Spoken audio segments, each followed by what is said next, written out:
Well, hey guys, I'm Nick and welcome back to the channel. Well, today we're talking about Star Trek Prodigy, episode 14 of season 1 entitled Crossroads.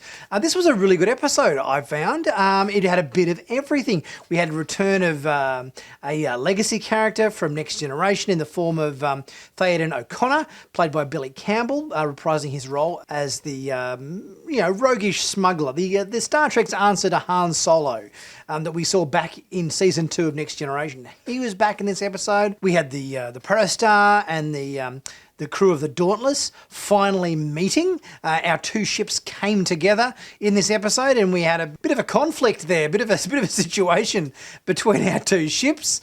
It's a bit of an awkward dynamic between these two because the kids want to be part of Starfleet and want to see them, but they don't want to infect the Dauntless at the same time, or be hauled off to prison or something for blowing up relay stations. So they've got a bit of a dilemma behind them. And we also had a bit of a change of form for Murph. He's gone through a bit of a metamorphosis. He's been in the cocoon. He has emerged, and he hasn't turned out to be a beautiful butterfly, but he is definitely a different Murph than what we last saw him. Guys, if you're interested in subscribing to Sci-Finatics, please don't be scared to do so. Click on that big subscribe button to stay up to date and current with all the latest Star Trek news on YouTube. And before we get into this week's review, 20% off in my merch store this week until Sunday.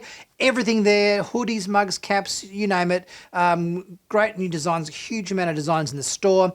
20% off. So pick up yourself a bargain. Maybe it's a Christmas present for yourself or a friend or a family member, and help support the channel at the same time. We started with the Dauntless crew with the Diviner, Janeway, Essentia. He's gradually getting his memories back. He's gradually kind of remembering a few things, remembering his daughter's name, which he'd previously forgotten. I kind of love the dynamic of this second half of season 1, where we kind of cut back and forth between the Dauntless crew and the Protostar crew, and now our crew in this episode. Our crews are obviously meeting in the middle for the first time. We've got Murph.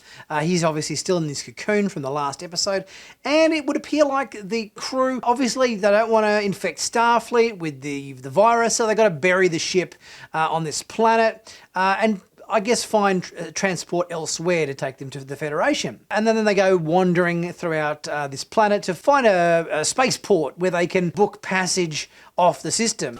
Chewie here tells me you're looking for passage to the Alderaan system. Yes, indeed. If it's a fast ship.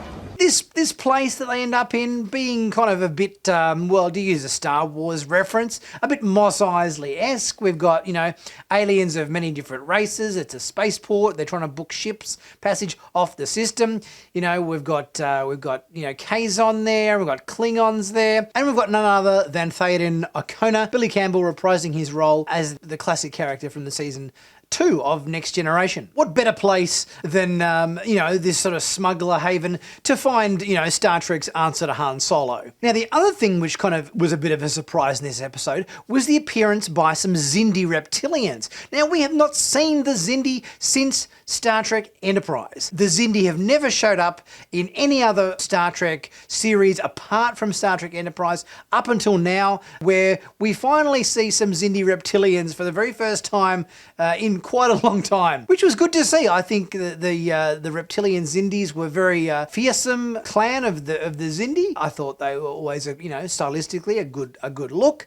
So yeah, it's good to get these guys back in Star Trek again. I think we've been through all of our evil races and antagonistic races in Star Trek quite a few times. We've done all of the usuals, so why not go back to Enterprise to regenerate the Xindi? It's been a long time coming with these guys. Now, it also appears that our relay station attendant, Mr. Barnes Frax, the Denobulan, he's somehow ended up on this smuggler's haven as well, and he's telling he's telling stories around the proverbial cantina and whatnot. And before long, we realise that our crews are going to meet. We've got the crew of the Protostar, the crew of the Dauntless. They're all on the one planet. We've got Jankum talking to Noom, the two Tellarites conversing in their aggressive kind of adversarial way that Tellarites tend to do. Asensio and Gwyn chatting to a Klingon there. And we've also got Dahl stumbling his way into a first meeting with the real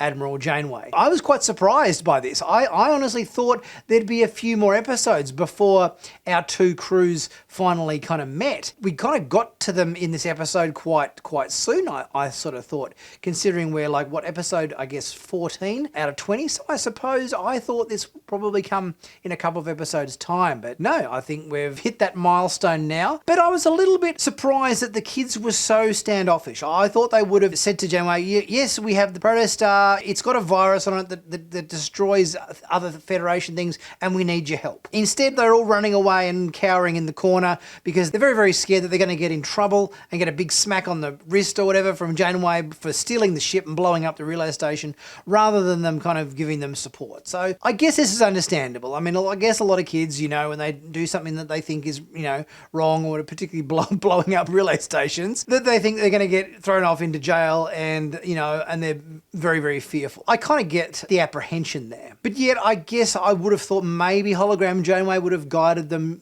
towards fessing up and to say, no, just tell the honest truth as to what happened and you'll be right, But instead they're running on the run. They're at warp. They're being pursued by the Dauntless. We've got accidental photon torpedoes being fired, so it appears they're very hostile. And during all of this going on, we've got Murph coming out of his metamorphosis, and he's now a biped. Morph is no longer a big slug. He's got arms and legs, and he is looking a little bit different than when we last saw him. So it would appear he's evolving somewhat. So I wonder whether with this new metamorphosis, he's obviously no longer a sort of a slug creature. Now he's a biped. Does this mean he will also develop the ability to learn how to speak? So that's going to be another interesting development to see where Murph's new changes lead him in future episodes. Of course, we had a pretty cool speeder chase as well in this episode with the Xindi chasing the kids on these hovering speeders. So we had a few exciting action sequences in this episode, which was really cool. Not only the land-based chase with the Xindi in the speeders across the snow and jumping the canyon and everything, but we also had the Protostar and the Dauntless in a bit of a pursuit at warp speed and everything as well. So we had a few really exciting moments in this episode. I thought this was a really good episode. I thought it had a bit of everything. Legacy characters. We had the Dauntless crew interacting with the Protostar crew. We had a little bit of humour. We had a lot of action. It was certainly a very well-rounded episode, I thought. And to add on surprises, on top of surprises, we ended up setting course to the neutral zone at the end of this episode. The kids, I guess, figure the Dauntless isn't going to follow them into the neutral zone. So they end up, crossing the neutral zone, and we get a bunch of Romulan warbirds decloaking in front of them. That's where we leave the episode at the end, with a whole bunch of Romulans facing off against the Protostar. So we're certainly going through a bunch of ticking the boxes with all the different Star Trek races and everything. I think obviously we've had episodes that showcase all different aspects of Starfleet and everything, and in a previous episode we did the look at the Borg, and now we're doing a look at we've had a look at the Xindi, and now we've got a look at the Romulans. We're sort of going through and playing a little bit of a meet and greet with all the different races from Star Trek. I'm finding this second half of the season quite entertaining, and particularly with the interaction between the Dauntless and the Protostar crew.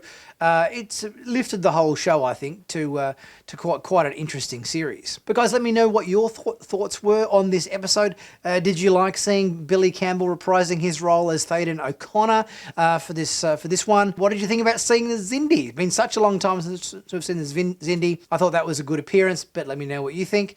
And we obviously had Murph's change. Where do you think Murph is headed in future episodes? And how do you think the Protostar crew is going to go up against a fleet of Romulan warbirds? Let me know your thoughts in the comments section, and we'll get chatting about that.